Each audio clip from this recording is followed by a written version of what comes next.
Hi viewers, welcome to Bharathi TV. నేను మీ రాజమహేంద్ర. తాజాగా జరుగుతున్నటువంటి పరిణామాలపై మనతో చర్చించడానికి తెలుగుదేశం పార్టీకి దాదాపు ఒక 17 సంవత్సరాల నుంచి సేవ చేస్తున్నటువంటి మద్దుకూరి రామబ్రహ్మ ఉన్నారు. అన్న నమస్తే. నమస్కారం అండి. ఇంకొకటి ఫైనల్ గా రాష్ట్రాన్ని ఊపినటువంటి కేసు సాయికృష్ణ కేసు. నాగరాజు, సాయికృష్ణ ఈ రెండు పేర్లు కూడా చాలా రోజుల నుంచి నాంతా ఉన్నాయి. ప్రధానంగా ఈ కేసు విషయం బయటకు వచ్చిన తర్వాత వైసీపీ నాయకులు అవ్వచ్చు, జగన్మోహన్ రెడ్డి అవ్వచ్చు, వాళ్ళు ప్రధానంగా ముందుకు తీసుకొచ్చిన అంశం కులం ప్రస్తావన.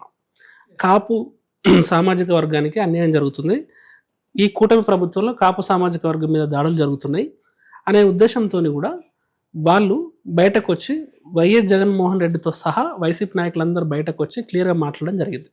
అంటే ఇప్పుడు దీనికి టీడీపీ కౌంటర్ ఏమంటున్నారంటే, మీరు ప్రతి అంశంలో కులాన్ని తీసుకొస్తున్నారు.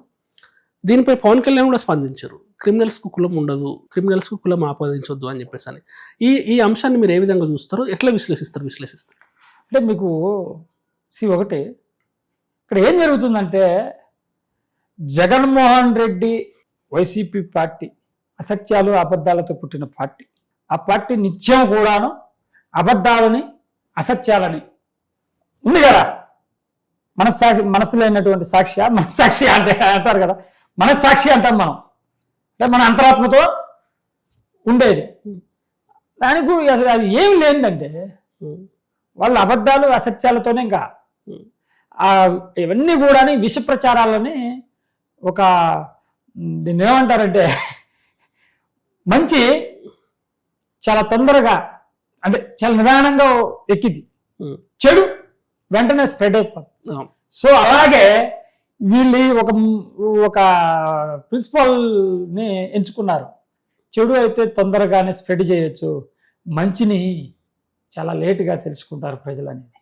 ఈ సోషల్ మీడియాలో ఏదైతే ఈ పేటీఎం బ్యాచ్ ఉందండి, ఈ పేటీఎం బ్యాచ్తో తెలుసు కదా మీకు, ఒక లైక్ పోస్టు ఇవన్నీ మీరు ఎప్పటి నుంచో వింటున్నారుగా.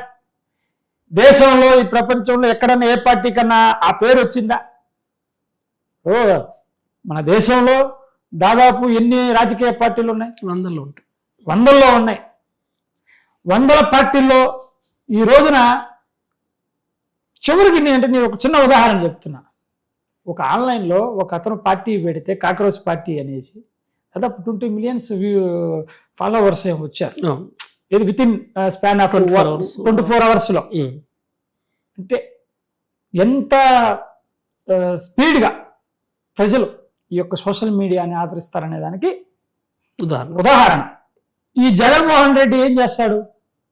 పేటీఎం బ్యాచ్ని పెట్టుకొని ఒక 50 యూట్యూబ్ ఛానళ్ళు, ఒక 100 మంది విశ్లేషకులు, ఇక వాళ్ళే నెలకి 2 లక్షల రూపాయల ప్యాకేజీ ఒక్కొక్కరికి, వాళ్ళే విశ్లేషకులు. వాళ్ళతో ఈ యొక్క విష ప్రచారాలని స్ప్రెడ్ చేయటం, ఇది ఈ జగన్మోహన్ రెడ్డి చేసేటువంటి అండ్ పేటీఎం బ్యాచ్ చేసేటువంటి కుట్ర. అంటే ఏం జరిగింది యాక్చువల్గా? అంటే ఈ నాగరాజు సాయికృష్ణ కేసులో ఏం జరిగింది? తెలుగుదేశం పార్టీ ఓ నేతగా, ఎన్డీఏ ప్రభుత్వంలో భాగస్వామిగా ప్రభుత్వంలో ఉన్నటువంటి ఒక బాధ్యత గల పార్టీ నేతగా నేనైతే మా పార్టీ నిర్ణయం ఒకటే చెప్పబోతా ఉన్నాను సార్. ఎప్పుడైనా సరే రాష్ట్రంలో సంఘ విద్రోహ శక్తులకి మేము వ్యతిరేకులం. సమాజానికి చెడు చేసేటువంటి ఎవరైనా సరే, అది అధికారి కావచ్చు లేదా రౌడీలు కావచ్చు, ఎవరైనా సరే మేము సహించం. వాళ్ళ మీద చర్యలు తీసుకుంటాం. అది ఒకరోజు ముందు జరగచ్చు, ఒకరోజు తర్వాత జరగచ్చు, కానీ చర్యలు తీసుకునేది, చర్య జరిగేది ఖచ్చితం. ఇక్కడ సిఐ నాగరాజు కాపు, బాధితుడు కాపు. ఈ విషయం డైరెక్ట్ నేరుగా చంద్రబాబు నాయుడు గారు చెప్పారు. ఈ విషయంలోకి అనవసరంగా పవన్ కళ్యాణ్ ఒక కులానికి పరిమితం చేసి ఒక కులం దగ్గర కట్టేద్దాం అని ఆలోచనతో చేస్తున్నారని చంద్రబాబు అన్నారు. ఏదైతే Krishnalanka CI Nagaraju, rowdy shutter పిల్ల సాయి, వారిద్దరి మధ్య పర్సనల్ ఉన్నది, లేదంటే ఆ సిఐ నాగరాజు యొక్క బిహేవియర్తో ఎవరైనా కావచ్చు, ఈవెన్ నేను కూడా బాధితున్నే. అంటే మీరు కూడా బాధపడ్డారా? ఎస్. అంటే ఏం జరిగింది? నేను బాధపడతాం కాదు, నేను బాధించబడ్డ వ్యక్తిని. అధికారంలో ఉండి చేయని తప్పుకి జైలు జీవితం గడిపినటువంటి వ్యక్తిని. అయినా కానీ మేము ఓర్పు సహనంతో మా పార్టీకి చెడ్డ పేరు రాకూడదని, ఆ ప్రభుత్వానికి చెడ్డ పేరు రాకూడదని బాధని భరించా. పిల్లసాయి మర్డర్ చేసి ఏదైతే జగన్మోహన్ రెడ్డి సామాజిక వర్గానికి సంబంధించి ఇప్పుడు ఇక్కడ జగన్మోహన్ రెడ్డి బాధపడుతుంది ఎక్కడంటే తన సామాజిక వర్గం చెందినటువంటి ఒక రెడ్డి వ్యక్తిని ఈ సాయి చంపాడండి. అచ్చా, అంటే అసలు మ్యాటర్ ఏంటి దాంట్లో? ఒక భూ తగాదా 25 కోట్ల ల్యాండ్ సెటిల్మెంట్ జగ్గాయిపేట దగ్గర జరుగుతుంది, పొలం సంబంధించి. అందులో ఈ పిల్లసాయి అనే ఏదైతే చంపబడ్డటువంటి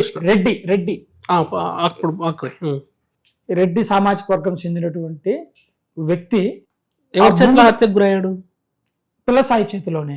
ఓకే, వాళ్ళ సెటిల్మెంట్ లో. ఓకే, తర్వాత వారు పిల్లసాయి రెడ్డి సమాజ వర్గం చెందినటువంటి వ్యక్తి ఇద్దరు కూడాను ఒక ఏదైతే మనం సెటిల్మెంట్ లో, కరెక్ట్ గా చెప్పాలంటే సెటిల్మెంట్, అక్కడ మాట్లాడుకునే క్రమంలో వాదనలు జరిగి మద్యం బాటిల్తో ఆ అబ్బాయిని చంపేశాడు, రెడ్డి సామాజిక వర్గం చెందినటువంటి వ్యక్తిని. ఓకే, తర్వాత ఈ సాయి ఇక్కడ ఏంది అనంటే జగన్మోహన్ రెడ్డి సామాజిక వర్గం చెందినటువంటి వ్యక్తిని ఈ సాయి పిల్లసాయి రౌడీ షీటర్ సాయి చంపాడు కదా, అది అక్కసు. జగన్మోహన్ రెడ్డికి కాపుల మీద ప్రేమతో కాదు, ఏదైతే కాపు సామాజిక వర్గం చెందినటువంటి ఈ పిల్లసాయి నా రెడ్డి సామాజిక వర్గం చెందినటువంటి వ్యక్తిని చంపుతాడా అనే అక్కసుని కాపు కులం మీద రుద్దాడు. అంటే దీని వెనుక ప్లాన్ అదంటారా? ఎస్. అంటే ఎట్లా ఎగ్జిక్యూట్ చేద్దాం? ముమ్మాటికి చనిపోయింది చంపబడిన వ్యక్తి రెడ్డి సామాజిక వర్గం అంటే జగన్మోహన్ రెడ్డి సామాజిక వర్గం కాదా? రెడ్డి సామాజిక వర్గం చెందినటువంటి వ్యక్తిని కాపు సామాజిక వర్గం చెందినటువంటి వ్యక్తి చంపాడు. అందులో కాపు కులాన్ని బ్లేమ్ చేయాలనుకోవడానికి కారణం ఏంటంటే, ఎస్ అదేనండి, రెడ్డి సామాజిక వర్గం చెందినటువంటి వ్యక్తి కాపు సామాజిక వర్గం చెందిన వ్యక్తి నన్ను చంపుతాడా అంటే మా రెడ్డిని కాపులు చంపుతారా? అది జగన్ సైకో రెడ్డి అంటే అది జగన్ రెడ్డి సైకోయిజం. అంటే ఇట్లా చేయడం వల్ల ఆయనకు వచ్చే లాభం ఏంటి? కాపు కులాని పైన విద్వేషాన్ని రెచ్చగొట్టాలి రాష్ట్ర ప్రజల్లో అనేదే జగన్మోహన్ రెడ్డి ధ్యేయం. మరి దీంట్లో పవన్ కళ్యాణ్ ఎందుకు లాగినట్టు? జగన్మోహన్ రెడ్డి ఎంచుకున్న మార్గమే చెప్పాను కదా మీకు, అసత్యాలని అబద్ధాలని ప్రచారం చేయటం అని. అంటే పవన్ కళ్యాణ్ లాగితే ఈయనకు వచ్చే లాభం ఏంటని జగన్కి. ఈ రోజున పవన్ కళ్యాణ్ గారు ఒక కాపు కులాని పైన ఆపాదిస్తే ఆ కులం పైన వచ్చేటువంటి ఇతర వర్గాలలో దేశాన్ని ఇతను ఓటు బ్యాంకులో మర్చుకోవటం కోసం జరుగుతున్నటువంటి కుట్రలు, జగన్మోహన్ రెడ్డి బుద్ధి ఏదైతే ఉందో కుట్రల బుద్ధి ఇది. ఇంతకుముందు మీతో మాట్లాడుతున్నప్పుడు సాయి కృష్ణ దగ్గరికి జగన్ పరామర్శించడానికి వచ్చినాడు, అట్లాగే వైసీపీ నాయకులు పరామర్శించడానికి వచ్చినారు. ఆ సమయంలో సాయి కృష్ణ అనే పేరు కన్నా కాపు కులం వ్యక్తికి జనసేన కార్యకర్తకి జరిగిందన్నారు. అదే కాకుండా ఈ మధ్య కాలంలో జరిగిన ప్రతి సంఘటనకు కూడా ఫస్ట్ కులం వినబడుతుంది ఆంధ్రప్రదేశ్ రాజకీయాల్లో. అంటే ఎందుకు ఈ కులం కోణంలో సమాజాన్ని విడదీసే ప్రయత్నాలు జరుగుతున్నాయి? అసలు తెర వెనుక ఈ కులం ఎజెండా వెనుక ఏం జరుగుతుంది? అంతకన్నా ముందు అంటే మీరు అడిగినటువంటి సబ్జెక్ట్ కన్నా ముందు ఒక చిన్న అంశాన్ని మీకు మీరు అడిగినటువంటి అంశంలోనే కొంచెం లోతుగా ఒక మాట చెప్పబోతున్నాను. చెప్పండి. ఈ రోజున వైసీపీ పార్టీ ఏంటి? రౌడీల పార్టీ, అబద్ధాల పార్టీ, అసత్యాల పార్టీ. ఇప్పుడు రాష్ట్రంలో రౌడీజాన్ని పెంచి పోషించాలా అంటే రౌడీ షీటర్లకి స్వేచ్ఛనివ్వాలా? సెకండ్ థింగ్, వాళ్ళపైన చర్యలు తీసుకోవాలి. చర్యలు తీసుకోవాలంటే సిఐ నాగరాజు ఏం చేయాలా? అరెస్ట్ చేయాలా, జైలుకు పంపాలా కాదా? అతనేం చేశాడు? లాకప్. ఎస్, కేవలం సిఐ నాగరాజు తనకి ఒక లబ్ధి జరిగిద్ది అనే ఆలోచనతో సాయి కృష్ణని హతమార్చడం జరిగింది. మరి దీంట్లో కులం ఎక్కడి నుంచి వచ్చింది? అతను కాపు, సిఐ నాగరాజు కాపు కులం, చచ్చిపోయినటువంటి రౌడీ షీటర్ పిల్లసాయి కాపు కులం, వారిద్దరు కాపులే కదా, ఇక్కడ కులం ఏముంది? కానీ ఏదైతే ఈ వైసీపీ పార్టీ ఉందో వారు మనుగడ కోసం అంటే రోజు ఏదో ఒక అంశాన్ని అసత్యాలు అబద్ధాలను ప్రచారం చేయటం కోసం రోజుకు ఒక అంశాన్ని తీసుకుంటారండి. నేను ఒక్కటే చెప్తా ఉన్నా, జగన్మోహన్ రెడ్డి 2019 నుంచి 24 దాకా అధికారంలో ఉన్నప్పుడు దాదాపు 583 మంది మహిళలు అత్యాచారాలు చేయబడ్డారు, హత్య చేయబడ్డారు. అలాగే దాదాపు వేలాది మంది బీసీ కుటుంబాలు, ఎస్సీ కుటుంబాలు చంపబడ్డారు, వాళ్ళ పొలాలు కబ్జాలు చేయబడ్డారు. దళిత బహుజనుల యొక్క, గిరిజనుల యొక్క భూముల్ని జగన్మోహన్ రెడ్డి పార్టీ నాయకులు అన్యాయంగా, అక్రమంగా లాక్కున్నారు. ఇది వాస్తవం కాదా? కానీ ఆనాడు తన పార్టీ వాళ్ళని దగ్గర తీసుకున్నాడు, ప్రోత్సహించాడు. జగన్మోహన్ రెడ్డికి ఒకటి రౌడీజం చేస్తే ముద్దొస్తారు.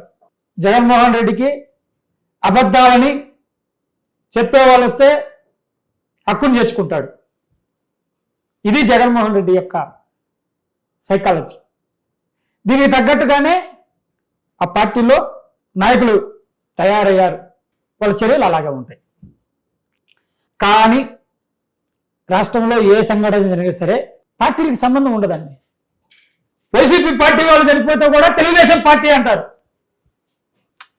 హత్య చేసింది మీరు ఫర్ ఎగ్జాంపుల్ ఎవరో కాదు, జగన్మోహన్ రెడ్డి మేనమామ బినామీగా బీసీ కులానికి చెందినటువంటి వ్యక్తి కడపలో మీరు చూశారు కదా, తన మేనమామగా చంపింది.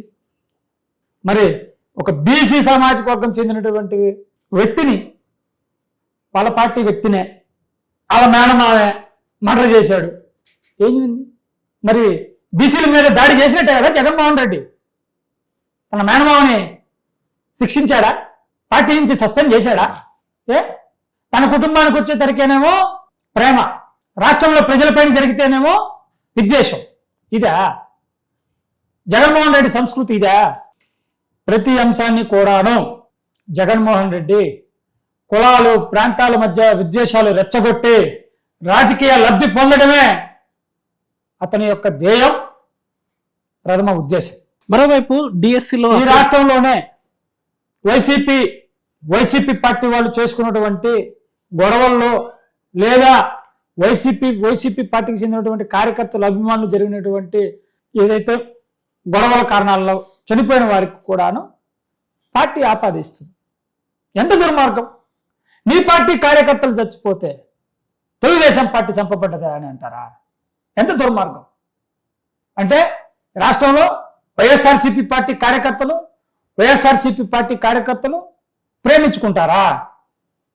వైఎస్ఆర్సీపీ పార్టీ కార్యకర్తలు గొడవలు పడరా? నాకుందండి, మీరు వైసీపీ, నేను వైసీపీ, మన ఇద్దరికి అభిప్రాయ భేదాలు వస్తే ఏం చేస్తాం? ఒక్కోసారి గొడవ పడతాం కదా, ఘర్షణ జరుగుతాయి కదా. అందులో బలం చూపించుకున్నాడో లేకపోతే కర్మగాలకో ఏదో ఒకటి జరిగిద్ది. సరే, విద్వేషంతోనే చేస్తారనుకోండి. దానికి చచ్చిపోతేనేమో వైసీపీ, బ్రతుకున్నాడు టీడీపీయా? ఇదేంది?